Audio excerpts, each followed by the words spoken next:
The human digestive system is the most diverse and complicated system in the human body.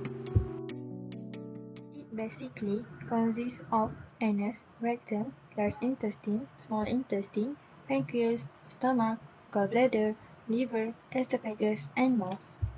Let's look on what happens in our mouth. Mouth is an oval-shaped opening in the skull. First, the food is broken up in the mouth by the teeth, and then mixed with the saliva with the help of salivary gland. Saliva contains an enzyme called amylase that will digest carbohydrate in the mouth. It is also important to several bodily functions including breathing, speaking, and digesting food. Next part involved is esophagus and stomach. The primary function of your esophagus, which have a 25 cm long tube, is to carry food and liquid from your mouth to your stomach. When you swallow, food and liquid first move from your mouth to your throat. Stomach is a J-shaped organ that digests food. It produces enzyme, which is a substance that creates chemical reaction, and acid, which is a digestive juice. This mix of enzyme and digestive juice breaks down food so it can pass to your small intestine. Next, we go to pancreas and gallbladder. Pancreas is one of the largest glands in human body. It contains exocrine gland that produce enzyme to digestion. This enzyme includes trypsin and chymotrypsin to digest protein, amylase for digestion of carbohydrate, and lipase to break down fats. The gallbladder stores and concentrates bile from the liver.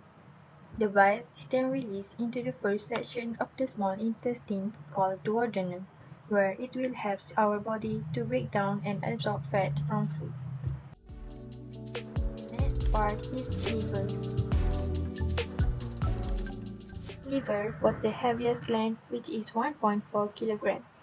It has two main responsibilities, which to make and secrete bile, and to process and purifying the blood containing newly absorbed nutrients that are coming from the small intestine.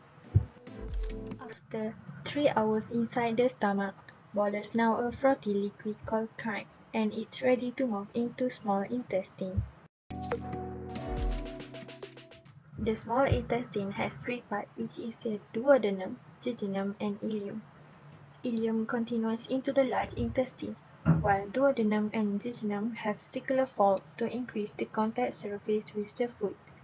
Small intestine help to further digest food coming from the stomach. It will absorb nutrients such as vitamins, minerals, carbohydrates, fats, protein, and water from food so they can be used in the body. The large intestine is thicker than the small intestine. It is about 1 meter long and around the small intestine. The purpose of the large intestine is to absorb water and salt from the material that has not been digested as food and get rid of any waste product left over. Next is rectum and anus. Rectum receives stool from the colon, then sends signal to the brain if there are any stool to be evacuated and holds stool until evacuation can happen. Anus is the last part of digestive tract. It is where stool come out of the body. It consists of a muscular called sphincter that opens during a bowel movement to allow stool called fecus to pass through as well as fat cells down the line inside of the anus. Next is homeostasis. What is homeostasis? Homeostasis is a self-regulating process by organism tends to maintain stability while adjusting for survival. In a simple way, homeostasis is a state of balance among all the body systems needed for the body to survive and function correctly. Homeostasis involved in digestive system. The example is homeostasis of an organ called the pancreas, which maintain blood glucose level by the opposing and balanced action of glucagon and insulin. Glucagon and insulin is produced by pancreas at the specialized area within islets of Langerhans. Islets of Langerhans consist of alpha cells and beta cells. In this system, alpha cells produce glucagon and insulin produced by the beta cell. Mechanisms of glucagon starts when the blood glucose level falls. First and foremost, alpha cells of the pancreas release glucagon into the blood. Next, the liver cells increase glycogenolysis, which break down glycogen into glucose. Glucagon increases the conversion of amino acids or fats into glucose. Finally, blood glucose level increase and return to the set point. When the blood glucose level increases, the beta cells of pancreas release insulin into the blood.